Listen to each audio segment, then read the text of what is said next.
Guten Abend, Tierfreunde. Gestern habe ich euch gezeigt, wie man das Geschirr anzieht.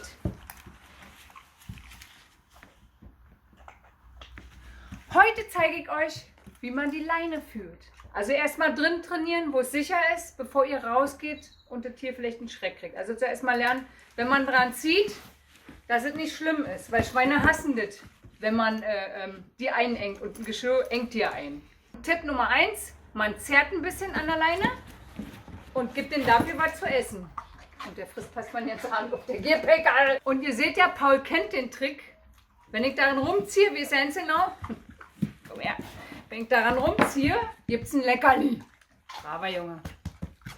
Der findet das also nicht so schlimm. Also erstmal ganz vorsichtig ziehen.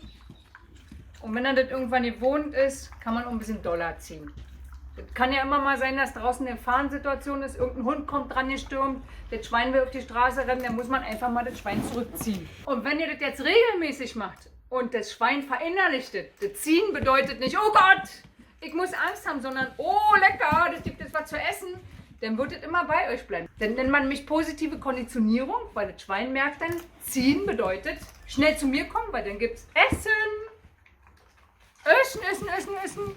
Tipp Nummer 2, ihr nehmt die Hälfte von seinem Essen und verfüttert es beim Gassi gehen. Das heißt, wenn das Tier irgendwo schnuppert und sich nicht auf euch fokussiert, ruft ihr es.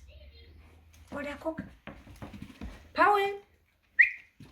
Und dafür bekommt dann Leckerli. Sein Essen, seine Karotten, Mohrrüben, was auch immer ihr in den Napf schmeißt. Ich hoffe, ihr füttert keine Pampe. Und so würdet ihr ganz fix merken, wenn ich ganz doll höre, dann kriegt mein Leckerchen. Das fällt euch bestimmt auf, wie ein Hund. Ich habe Leckerchen in der Hand, der guckt ja nicht mehr weg. Und guck mal, er bietet jetzt selber Verhaltensweisen an. Ich mach mal ja nichts. So, jetzt geht er weg.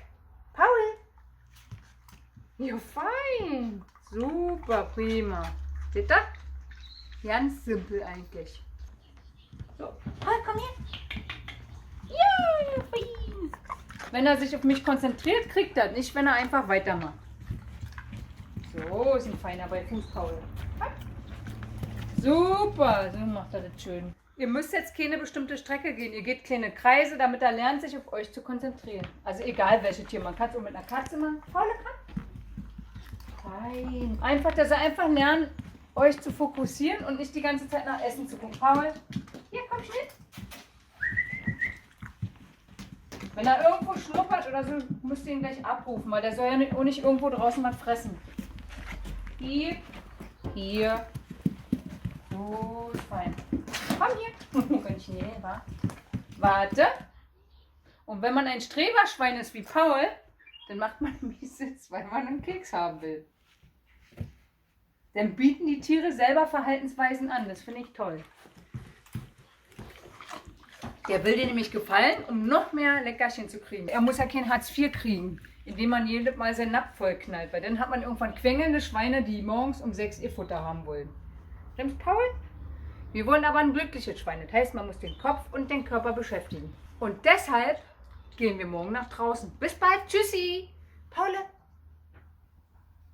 Fein.